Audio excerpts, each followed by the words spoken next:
चलिए शुरू करते हैं आज की क्लास। हम लोग को पढ़ना है slip ring type induction motor. ठीक है, हमको जो है स्लिप रिंग इंडक्शन मोटर, ये हमको फेस वाउंड मोटर को पढ़ना है। इसके पहले हम लोगों ने पढ़ा था स्क्वारल केज इंडक्शन मोटर। अब इस लेक्चर में हम लोग को स्लिप रिंग इंडक्शन मोटर का कंस्ट्रक्शन पढ़ना है। स्लिप रिंग मोटर होती क्या है या फेस वाउंड मोटर होती क्या है। ठीक है, ये आपका जो है ये आपका एक डायग्राम बना हुआ है।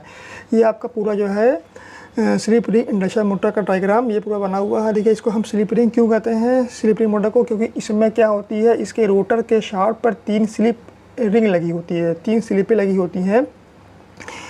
स्लिप का काम ये है कि स्लिप और ब्रश की सहायता से मोटर को सप्लाई जो है दी जाती है, फिर उससे क्या करते हैं सप्लाई को लेते हैं। जहाँ कहीं भी स्लिप रिंग लगी होगी, ठीक है, तो स्लिप रिंग के ऊपर हमारा ब्रश भी लगा होता है, कार्बन ब्रश लगे होते हैं, तो वहाँ पे क्या करते हैं सप्लाई को लेते हैं और सप्लाई को देते हैं।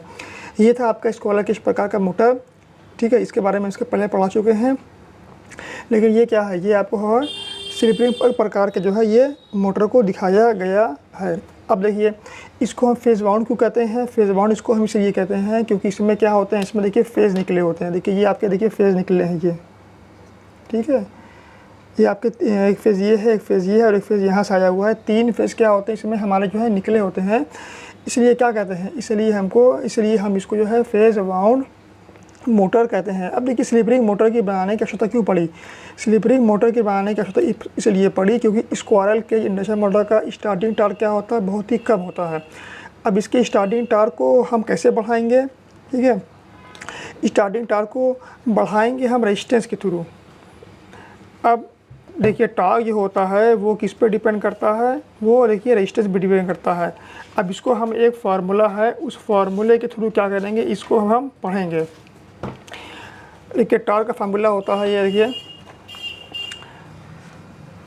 T समानुपाते phi I two cos phi two. 2 का मतलब सेकेंडरी वाइंडिंग जो इस पर हम कर रहे हैं रोटर की, वो लिया गया है। देखिए, phi I2 cos phi to का मतलब क्या होगा, R2/Z2। यहाँ R2 क्या है, R2 आपका है रोटर का रेजिस्टेंस है। क्या है, रोटर का रेजिस्टेंस है। अब देखिए टॉर्क, देखिए अब जनरली किस पे डिपेंड करके स्टार्टिंग टॉर्क, ये डिपेंड करा है रोटर के रेजिस्टेंस पे डिपेंड किया है। ठीक है, अब रोटर का रेजिस्टेंस हम बढ़ाएंगे तो हमें क्या मिलेगा, टॉर्क मिलेगा। अब देखिए, रेजिस्टेंस जो है हम कैसे बढ़ाएंगे, हम जो है मोटर पे एक्सटर्नल रेजिस्टेंस को हम ला करके जोड़ेंगे।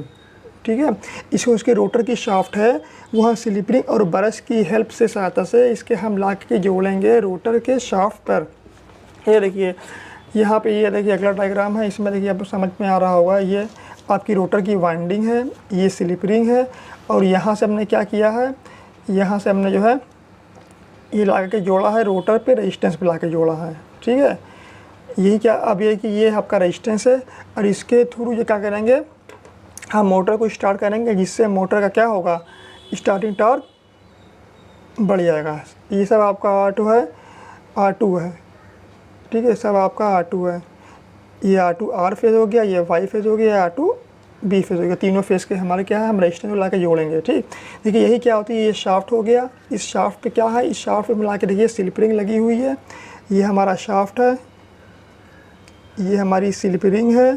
ठीक है, स्लिप रिंग हो गया, ये हमारा ऊपर क्या हो गया, ब्रश हो गया।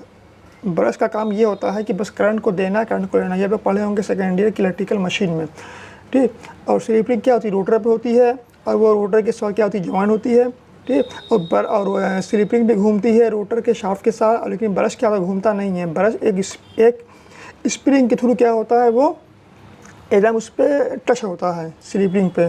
ब्रश जो होता है वो स्लिप रिंग पे क्या होता है, एक जो है उस पर टच होता है। अब देखिए, ये क्या है आपकी, देखिए 3 स्लिप रिंग लेके लगी हुई है, यहाँ पे लगी होती है, और रोटर है। ठीक है, ये पूरी रोटर की वाइंडिंग को दिखाया गया है। अब ये रोटर जो है आपका डीसी मशीन की तरह ही होता है, इसके अंदर स्लॉट बने होते हैं। स्लॉट क्या करते हैं, इसको में स्लॉट में खाँचे होता है, और इस स्लॉट में खाँचे में क्या करते हैं, वाइंडिंग को यहाँ पे देखिए हम करते हैं। अब इसकी बात की कंस्ट्रक्शन की, देखिए इसका कंस्ट्रक्शन जो है बिल्कुल स्टेटर के जो है, इसके पहले जो हम पढ़ाए थे स्क्वारल केज का कंस्ट्रक्शन है, बिल्कुल दोनों देखिए समान है। ठीक है, ये स्टेटर है, किसी भी मोटर में दो भाग होते हैं, स्टेटर और रोटर। स्टेटर क्या होता है, स्टेशनरी भाग होता है। ये सिलिकॉन स्टील गोल पत्तियों का क्या होता है, आपस में संगठित करके बनाते हैं।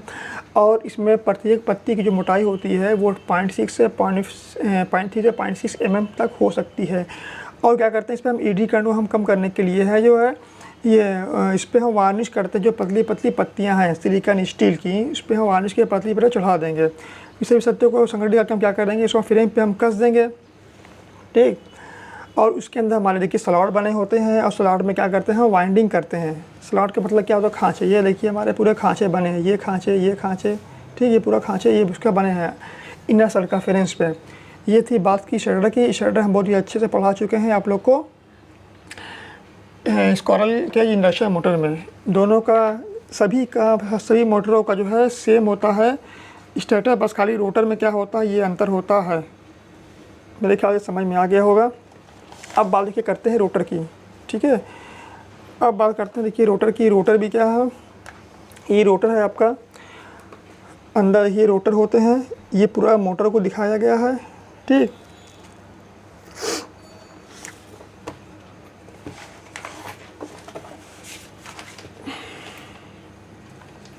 रोटर में क्या करते हैं हम, रोटर के अंदर हम स्लॉट बनाते हैं। स्लॉट के अंदर हम वाइंडिंग करेंगे, ठीक है। और इस वाइंडिंग करने के बाद क्या करेंगे, हम तीनों फेज़ निकालेंगे। तीन फेज़ निकाल के हम तीनों स्लिपिंग पे क्या करेंगे, हम जोड़ देंगे, ठीक है। और इसको हम ब्रश की सहायता से क्या करेंगे, यहाँ पे हम एक्सटर्नल रेजिस्टेंस को हम जोड़ देंगे, जो इसके हम पहले वाले आपको डायग्राम में दिखाए थे। अब देखिए रेजिस्टेंस हम लगाएंगे तो जिससे क्या होगा, हमारा स्टार्टिंग टॉर्क बढ़ जाएगा, ठीक है। स्टार्टिंग टॉर्क बढ़ेगा। टॉर्क बढ़ने का मतलब ये है कि वो अधिक से अधिक लोड को भी क्या करेगी, मोटर घुमा देगी। अधिक से अधिक बड़े लोड को भी क्या करेगी, जो मोटर क्या करेगी, वो घुमा सकती है। ये देखिए पूरा नोट्स है आपका सिर्फ इंडक्शन मोटर का पूरा। देखिए ये रोटर के बारे में लिखा हुआ है। अब स्टार्टिंग टॉर्क का बहुत बड़ा महत्व है। अगर स्टार्टिंग टॉर्क मोटर में नहीं है तो मोटर हमारी स्टार्ट तो होगी लेकिन बहुत ही स्लो चलेगी, या तो फिर वो चलेगी नहीं। ये दोनों कंडीशन हो सकती है। जब मोटर चलेगी नहीं या मोटर बहुत ही स्लो चलेगी, जैसे हमारा फ़ैन है, फ़ैन में अगर स्टार्टिंग टॉर्क नहीं होगा तो हमारा फ़ैन हमारा रन नहीं करेगा, चलेगा नहीं। और जब चलेगा नहीं तो हमें क्या होगा, गर्मी लगेगी। तो हमारा कोई मतलब नहीं रहेगा कि हमें रोटर को इस प्रकार की मोटर को बनाने का। तो हम क्या करते हैं, अलग से हम रेजिस्टेंस को लगाते हैं। और फ़ैन में क्या लगाते हैं, कंडेंसर लगाते हैं, ठीक है। हम कंडेंसर इसलिए लगाते हैं ताकि वो स्टार्टिंग टॉर्क को बढ़ाए। अब फ़ैन में आप कंडेंसर को निकाल लीजिए तो वो क्या करेगा, ठीक है। तो फ़ैन का टॉर्क बिल्कुल कम हो जाएगा और फ़ैन बहुत ही हल्की धीमी गति पे चलेगा, ठीक है। और उस पर हल्का सा भी जो ब्लेड का लोड बढ़ा देंगे तो क्या होगा, हमारी मोटर क्या हो जाएगा, फ़ैन हमारा बिल्कुल बंद हो जाएगा। इसलिए बहुत ही बड़ा महत्व स्टार्टिंग टॉर्क का, ठीक। अब देखिए इस प्रकार की मोटर का उपयोग कहाँ करेंगे, इस प्रकार की मोटर का उपयोग हम जो है इंडस्ट्री वगैरह में करते हैं जहाँ पे हमें स्टार्टिंग टॉर्क की अधिक ज़रूरत पड़ती है। जैसे कि पेपर मिल हो गया, ठीक है, कताई मिल हो गया, ठीक। और हम इंडक्शन मोटर का इसलिए उपयोग करते हैं ज़्यादातर क्योंकि इंडक्शन मोटर चलती है हमारी सप्लाई एसी पे, और एसी सप्लाई हमारी हर जगह अवेलेबल होती है, ठीक है।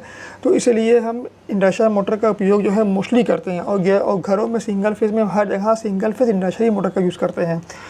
फ़ैन हो गया, वॉशिंग मशीन हो गया, और हेयर ड्रायर हो गया, कूलर हो गया, इन सब जगह हम सिंगल फेज़ इंडक्शन मोटर का उपयोग करते हैं, ठीक है। मेरे ख्याल से ये टॉपिक आप लोगों को समझ में आ गया होगा, construction of slip ring induction motor. चलिए मिलते हैं नेक्स्ट लेक्चर में इस टॉपिक के साथ। कोई भी कुछ समझ में ना आए तो आप लोग कमेंट के माध्यम से पूछते हैं, फिर आप लोग कुछ और पढ़ना होगा तो आप कमेंट के माध्यम से हमसे पूछ सकते हैं।